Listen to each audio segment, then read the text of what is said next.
All right, what's up, everybody? Welcome to KMS Reloaded, episode 14, another campfire edition. It's fucking cold out right now, so I need this shit.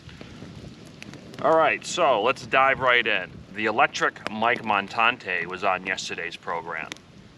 So, little peek behind the curtain. I thought, as someone who recently just sucked on the show, I thought Montante fucking sucked on the show. And I was actually going to take it easy on him, just because I know what that's like. But, you know, not for nothing, when he said that he felt bad for me, it's like, seriously, Mike? Fuck you, Mike. You feel bad for me. I fucking feel bad for you. And more than I feel bad for you, I feel bad for fucking Kirk. You fucking fat, disgusting piece of shit. I feel bad for the whole fucking audience because we had to look at your stupid fucking bald spot the whole time while you were doing this on your fucking phone. I feel bad for Kirk that you didn't even bother to comb your fucking hair or comb your fucking beard, you fucking slob. Where'd you get those fucking clothes out of the fucking hamper? I'm sure you have a fucking beautiful place when you fucking dress like that, you fucking fat turd. This is Jerry's marketing and fucking gambling guy too, by the way, so that's why Jerry can't get dick for advertisers, and that's why all his gambling shit comes across like a joke. And of course, you know, Kirk rightly calls him out for that. And, you know, there's not much more to say about that, but, you know, that whole fucking podcast, they're a bunch of fucking frauds. We'll find out later on in the show, right before the end of the show, just how fucking delusional those turds at the Callahan show just really are. Feel bad for me. Fuck you, Montante, feel bad for me. I feel bad for that fucking hag that fucking lets you climb on top of her, that fucking poor girl. What a fucking trooper she must be. Feel bad for your fucking mirror. Jesus Christ. I got a question for you, audience. How many fucking Kirk Minihans do you think you can fit in one of Montante's pant legs? Later on in the show, Montante talks about how his girl's a big fan of fucking Blind Mike. Yeah, Mike, he's a fucking hotter, more talented, skinnier version of you. Yes, so I wonder why she's a Blind Mike fan. Let's get to the show. Ooh, it's getting dark in here. All right, so enough about that fucking disgusting blob before my fucking dinner comes back up. Just thinking about him fucking humping that. Ugh. Can you imagine what she must look like? Jesus Christ. But go listen to his show. All the shows are good. Fucking loser. Fuck you, Montante. So the show starts off, after they introduce the fucking fat piece of shit, the show starts off and Dave Cullinane gets pulled over for having no inspection sticker. Dave Cullinane does not give a fuck about the environment. God only knows what Dave Cullinane had to do to get out of that fucking ticket. I've heard some things about what some people in his family have done to get out of tickets, you know, getting pulled over with an open bottle, maybe a little bit of a Dewey. I'm sure the guy in the guest chair today knows a lot about those, but I've heard through the grapevine that the Cullinanes have a long line of doing some interesting things to get out of traffic tickets. Who knows? Just like all those other vehicles on the road, Dave. We need to know that you're safe and that your brakes work and all that bullshit. And think of your kids, Dave. I mean, come on. You drive around with your kids in that fucking car. What, you don't give a shit if your fucking brakes don't work and, you know, something bad happens and someone goes through the fucking windshield? Maybe that's it, actually. Dave says that the reason the cop pulls him over is probably because they have a quota, but then the cop, he says let him go with just a warning, so I don't really know how exactly that works. I thought a quota meant that you had to, like, fill it and not just give people warnings. I don't know, Dave, do you mean like he had a warning quota? I don't know. It's at this point of the show where Kirk rightly calls out Mike Clemmer Montante for him and Jerry's bullshit gambling takes. So Montante comes back with shitting on Kirk's putting game, and it's just like, for that guy to shit about something that Kirk does athletically, can there be someone that sits in that chair that's actually talented?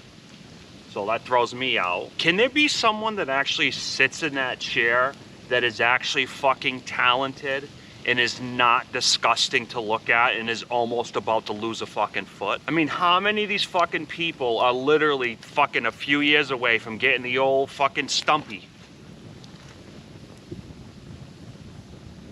And I'm not saying Montante's talented, but I'm just saying, like, what the fuck? Kirk, can you just have a good-looking, fucking talented guy come in? I mean, it's pretty pathetic. Is Greg Polar the most good-looking, talented guy that's ever been on KMS as a guest? Jesus Christ. That's fucking scary. No, I guess Carabas, but even then, he wasn't a real... I don't know, it's a good question. I mean, I'm skinny, and I have my health, at least my physical health. My mental health is fucking cuckoo. But, I mean, at least I'm gonna have all my feet in like 10 years from now. So, that's what I got going for me. So then the gossip queens go over Robert Kraft's wedding list. Like, I was laughing at this, but it's just like, Jesus Christ, guys. And it definitely wasn't filler. It's not like they were just doing this just to fill minutes. Like, they really wanted to gossip over this fucking guest list. I just thought the idea of that was fucking hilarious. My favorite clip from today's news topics, the Stephen A. Smith clip. The typical, I've been out of the limelight for a couple weeks, you know, since I've launched my podcast, and I need to say something stupid so everyone can talk about me. Comment from Stephen A. Smith. And of course, he turns Tom Brady being an asshole into racial bullshit. We've covered Stephen A. Smith, I think, on a bi-weekly basis since I started doing this show. And we've talked about him ad nauseum, month after month. Same shit from Stephen A. Smith. It's what he's built his whole career on. And there's always going to be that subset of people, I guess, that's always going to want to watch Stephen A. What a card he has to fall back on, huh? It's just like, oh, I can suck at my job, but I can just pull this out at any opportunity, and the people that agree with me are gonna fucking line up behind me, and the people that disagree with me are gonna give me more follows and more views than anything else. You know, the old Howard Stern, the people that hate you watch you more. There's only like 12 of you that watch this show, and I think half of you hate my guts at least, so I guess that works. Goes to show you how risque Mike Montante is, how much crazy content you can get on Montante's world. He does the Stephen A. Smith black voice, and then later on in the show he says, no one's listening, right? He says the word tranny. And then he dead names someone, I think, later on in the show. Dude, you're fucking bad, Montante. You're a bad boy. You should join the Legion of Skanks. They think that shit's cool, too. That they can say shit that nobody else has the balls to say but guys like you. Thank God for guys like you to say the word tranny. Oh my God, what a fucking hero you are. Oh, if it wasn't for guys like you, oh, everything would be so different. Then the guys play another great clip, a clip of Clancy almost on the verge of tears.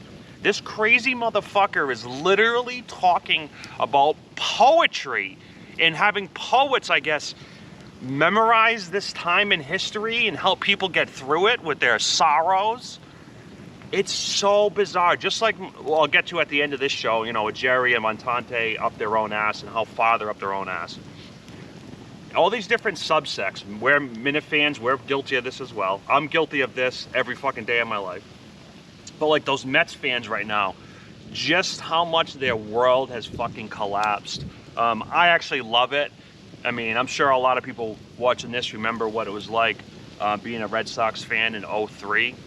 And that was pretty fucking brutal. And I remember all the love we got back then. So I have a little bit of joy every single time I see one of these fucking teams just have a bunch of grown men talking about how much they're crying like children, want to burn their fucking jerseys. And I was gonna put this clip into the show, but it's kind of long, and it's not the clip itself that's the funny thing, but it's just the idea that Dave Cullinane thought that the Starbucks cup in Game of Thrones, now I don't care if you've never seen Game of Thrones, you've at least heard about it and can figure out what it is just from the fucking title alone. And Dave Cullinane actually had the fucking balls to ask if it was product placement, if the Starbucks cup in the Game of Thrones scene was product placement. Oh my God, I laughed so fucking hard when he said that. In my head, I just pictured like a stein with like the Starbucks logo on it. Like that's what I think fucking Dave Cullinane thought in his head. You know, like an old like boar's like tusk, you know, with like the Starbucks logo on it. So thank you for that, Dave Cullinane. That made me giggle. We start talking about the main wire. Kirk is trying to find a synonym that he can use to describe the main wire. If I was in studio, I would have given him small time, because that's what I would use to describe the main wire. I know Dave, and I believe Montante as well, if he didn't, I apologize. But I know Dave Cullinane was really pushing, like, this fucking teacher really challenging these students and really just shitting on their parents. I believe it was middle school teacher is just going to break these students and just basically turn them into mush, and that if it wasn't for people like Steve Robinson and the main wire, none of us would know what was going on, and the world would be a much worse place. So my question for all those people that think that way is this: what changes with Robinson reporting that, or the main wire reporting that? Other than Robinson and the main wire's coffers, and for Montante, that means like money. What is it that they think that they are trying to change? All these fucking conservatives, and liberals are all the same. We've talked about it a million times, but since we're talking about conservatives, let's shit on them for a little while. All these fucking conservatives are all the same. They think that by retweeting a fucking story on Twitter, that somehow they are changing the fucking world. They are so delusional. They are so fucking delusional. Do you know why liberals are so much better at politics? It's their followers, the politicians themselves, is because they're not fucking lazy. That's why. Conservatives are all fucking, they all look like Montante. Every single one you've ever met. They're all fucking fat, they're all fucking bearded, and they all need a fucking shower. And a fucking education. Oh, and none of them fucking read books. These are the same conservative assholes in my generation that basically pushed sex ed and all that type of shit. We shouldn't be teaching that in our school, in our homes. Push that on the schools, push that on the schools. And now what, a generation later, all these fucking people are all of a sudden shocked? Oh, what happened to all these fucking kids? You know, I grew up in the helicopter fucking parent generation. My generation was a generation just dropping the fucking kids off and letting the schools raise them, and then wouldn't you know it, what happens? A fucking generation of fucking psycho liberals is raised. Who would have thunk it? But don't worry, Robinson, the main wire, Mike Montante, Jerry Callahan, they're all saving the world by retweets. They really are just saving the world by retweets. You know, not getting off their ass, not holding a fucking event, not, you know, doing a campaign, or trying to get someone elected.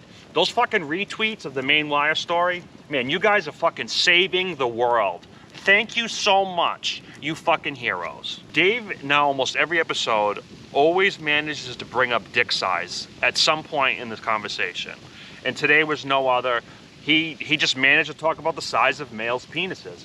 And I challenge someone to go back and listen to every single episode since it came out that Dave has a micro penis. It is not a micro penis. It is not a micro penis. He's mentioned dicks and dick sizes. It's fucking weird as I burn the fucking forest down. It is weird. And then Dave has a wicked blunder that he tries to save. Oh my God. He says Milton's clothes are expensive live on YouTube. Ugh. I actually felt bad for him in that moment. I knew what he was trying to say, but oof, Dave Cullinane. Oopsie! When I walked into Milton's, and this is, yeah, people are gonna, oh, it's just another fucking Steve kissing fucking ass bit, whatever. I don't give a shit if you guys don't believe me or not. That stuff is high quality. That stuff is high quality. I don't think I've ever owned clothes that are made as good as the stuff I've got from Milton's. No joke, not a bit, not a cheap kiss ass session. So I know what Dave was trying to say. He's saying that basically you get what you pay for, and you fucking do. But next time I go down to the show for appearance number 3, I'm gonna stop at Milton's. I'm gonna get another pair of pants and another undershirt, and I'll have 2 complete outfits of Milton's. Montante, your Miltons look great today, buddy. Oh, that's right, the guy without a job can afford it. That's right, but you can't. So then the 98.5 producer controversy comes up, and I didn't understand it on Twitter what was going on until the guys talked about it on the show. That is a crazy idea that you would have to pay for your own producer at a fucking radio station. That is insane. That is so insane that they would do that. That a guy in radio would actually do that for someone is even, I think, the craziest part of that story. I think it was Montante that said this, and I agree with him, shockingly, is that these guys have no balls on the radio. And it's clear that they are so attached to this idea of radio that they are so terrified of pulling a Callahan and going into anything else and just falling flat on your fucking face, that they are willing to do anything, including having your producer get fired. Then your counter offer is to pay for that producer out of your own pocket. And oh, by the way, now you got blogs you got to do there. Just like a Rico Bosco contract. You got fucking blogs you got to do. You better be sure you're in that Sports Hub top 20. Oh my God. Fucking radio is dead. Then the guys touch on the James Corbin stories. Oh, those stories are so fucking hilarious. I mean, I'm sure you guys have heard this too. Anyone that's on the internet has heard for years that guy's a fucking asshole. Before Spacey was known as a fucking pedophile, that used to be like a running gag in Rhode Island. That Spacey would come around and fucking molest people because he was always in Rhode Island at these galas. That was like a running joke. And it's just like in, what's it called? In Family Guy. With all those Weinstein jokes, the Harvey Weinstein jokes. A lot of these things are open fucking secrets. And that fat piece of shit being an asshole, shocker there. You know, it's really funny seeing him and Jimmy Kimmel sitting on stage. Two fucking yuppies just yucking it up on stage, you know, two fucking sellouts.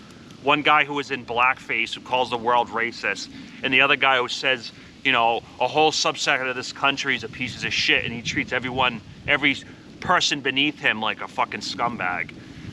But don't worry, you know, between the two of them, they might have 1 million views a night, so fucking shocker. Just want to touch on this real quick. Erica Nardini just sniping Dave Cullinane, just taking Barbara away from him. Fucking Erica Nardini, from what I've heard through the grapevine, is not a Dave Cullinane fan.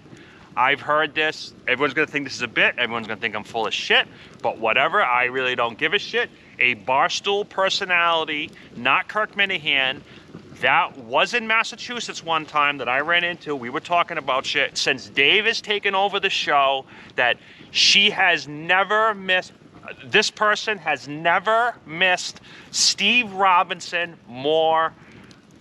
They didn't even realize how good they had it with Steve. They said the communication was better. It was more professional. They felt like a lot more got done. You know, she said, they said that the case would have been done if Steve was still the producer. So, again, I don't know if this is true. This is all hearsay, but I heard it from a pretty reputable source. So I'll take it for what it's worth. It's at this point of the show we learned that Mike Montante has never read a book. And this is like the third time I've tried to record this because I keep laughing through it. Oh, because it's so fucking pathetic. Mike Montante said he's never read a book before because he doesn't have the detention span. I don't have the detention span. I don't have the detention span. I don't have the detention span. Oh, I don't know why oh man, I don't know why dumb people are always so much funnier when they're fat turds. Oh man. I don't have the fucking detention span. No, sir, you do not. So now we get to the calls. The calls were good today. I thought the calls were probably the best the calls have been in weeks. I don't know, months, who knows? But the calls were really on point today. I thought the Scott Boras call about me, I don't know, I thought it was a little weak. He can kind of like get to the point, buddy. Anytime you bring me up, you know I get a fucking hard on, regardless of whatever it is someone says. And then to close out this show, we'll close out with what the boys closed out their show with. And that is the idea that Mike Montante, and I picked on him a little bit too much, I think, but he pissed me off when I rewatched the show right before I filmed this. I got really pissed off at some of that fucking stupid comment he made. So I apologize, Mike. I meant what I said, but at the same time, go fuck yourself. But I am sorry. But seriously, go fuck yourself. But I am sorry. But go fuck yourself. So, Mike Montante and his ilk Jerry, this is more a Jerry Callahan comment, but Mike's the one that was there that brought it up. They are so up their own ass and so in their own little world that Mike Montante actually seriously thinks that someone like Jerry Callahan, who can barely hold a podcast together, okay? His podcast was saved because he took Blind Mike's producer away from him. Think about that. His podcast exists because he took away Blind Mike's producer. Yeah, Montante, he's this close to getting a job on fucking Fox News. Have you seen his appearances on Fox News? How did they go? How did his appearance on Corolla go? It just goes to show you how up their ass all these people, the left's the same way, blah, blah, blah. But it goes to show you how up their ass these people are, that they think he is so fucking insane that he thinks his contributions to the Callahan show and the Callahan show as a whole are so good that in his head, when Montante watches Greg Gutfeld, it's Jerry Callahan in Gutfeld's spot, and where that fat fucking dumb wrestler sits with that stupid fucking belt on Greg Gutfeld's show. I don't even know. They said his name on Kirk's show. I forget his name. But that fat turd, that's where this fat turd wants to sit. That's how delusional the Callahan crew is. They think that they're going to get on Fox fucking News, that they're this close, that they're a phone call away. Jesus Christ. But overall, I think Montante did a great job. It was really inspiring to see just an athlete like that just fucking rise to the occasion. All right. Now, if you guys will excuse me, I have to go eat till I'm about 400 pounds heavier and then go buy a piece of shit house by the beach. All right. See you guys later. No big deal. No hard feelings. Good luck. Fuck you!